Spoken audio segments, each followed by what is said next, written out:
देखिए हीरा एक्सप्रेस 12 सितंबर से आपके नजदीकी सिनेमा घरों में।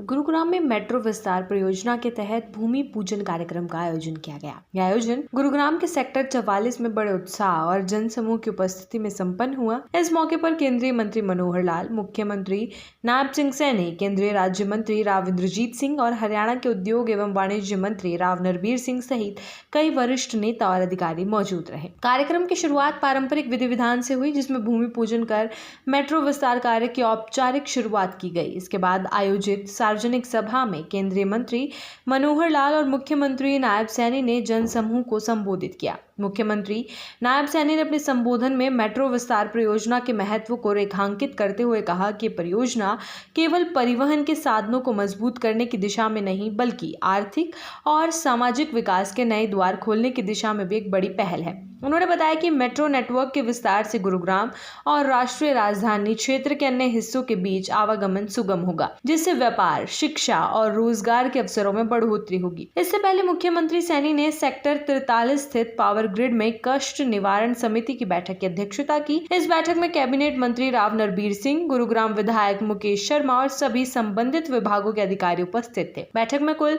18 शिकायतों पर विस्तार से चर्चा की गई और उनके समाधान के लिए निर्देश जारी किए गए। वहीं उद्योग मंत्री राव नरबीर सिंह ने सभा को संबोधित करते हुए पूर्ववर्ती सरकारों पर तीखा हमला बोला।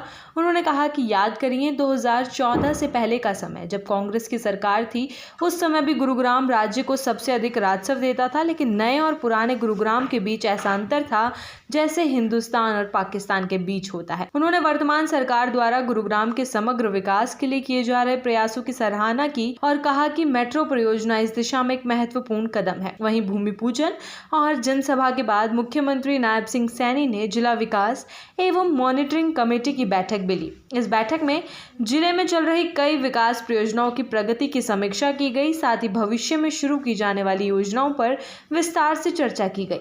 मुख्यमंत्री ने अधिकारियों को निर्देश दिए कि सभी परियोजनाओं को समयबद्ध और गुणवत्तापूर्ण तरीके से पूरा किया जाए। आपको बता दें कि गुरुवार शाम को मुख्यमंत्री नायब सिंह सैनी गुरुग्राम पहुंचे थे। शाम को उन्होंने स्टार्टअप्स और उद्योग जगत के दिग्गजों के साथ आयोजित एक संवाद कार्यक्रम में हिस्सा लिया। इस कार्यक्रम में मुख्यमंत्री ने राज्य में स्टार्टअप्स को बढ़ावा देने के लिए की जा रही सरकारी पहलों की जानकारी दी। उन्होंने बताया कि राज्य सरकार प्रदेश में एक विश्व स्तरीय इंक्यूबेटर एच हब स्थापित करेगी, जिसमें आधुनिक सुविधाएं, प्लग एंड प्ले कार्यस्थल, नवाचार प्रयोगशालाएं, प्रोटोटाइपिंग केंद्र और उच्च प्रदर्शन कंप्यूटिंग संसाधन शामिल होंगे। मुख्यमंत्री ने कहा कि हरियाणा सरकार भारत सरकार के सेमीकंडक्टर हब विजन को साकार करने में भागीदार बनना चाहती है। इसके लिए राज्य सरकार एक समर्पित सेमीकंडक्टर नीति तैयार कर रही है, ताकि इस क्षेत्र में निवेश को प्रोत्साहन मिल सके और हरियाणा देश के तकनीकी मानचित्र पर एक अग्रणी राज्य के रूप में उभरे। उन्होंने ये भी बताया कि सरकार राज्य की नई औद्योगिक नीति पर काम कर रही है, जिसके अंतर्गत विभिन्न क्षेत्रों के लिए विशिष्ट नीतियां बनाई जा रही है। उन्होंने ये भी स्पष्ट किया कि हरियाणा को ग्लोबल कैपेबिलिटी सेंटर्स की राजधानी बनाने की दिशा में सरकार विशेष नीति तैयार करेगी, जिससे अंतर्राष्ट्रीय कंपनियों के लिए राज्य को एक आकर्षक निवेश गंतव्य बनाया जा सके। मुख्यमंत्री सैनी ने कहा कि गुरुग्राम केवल हरियाणा ही नहीं, बल्कि पूरे देश के आर्थिक विकास में महत्वपूर्ण भूमिका निभा रहा है। मेट्रो विस्तार, स्टार्टअप्स को प्रोत्साहन और औद्योगिक नीतियों के माध्यम से राज्य सरकार इस शहर को एक वैश्विक पहचान दिलाने के लिए संकल्पबद्ध है।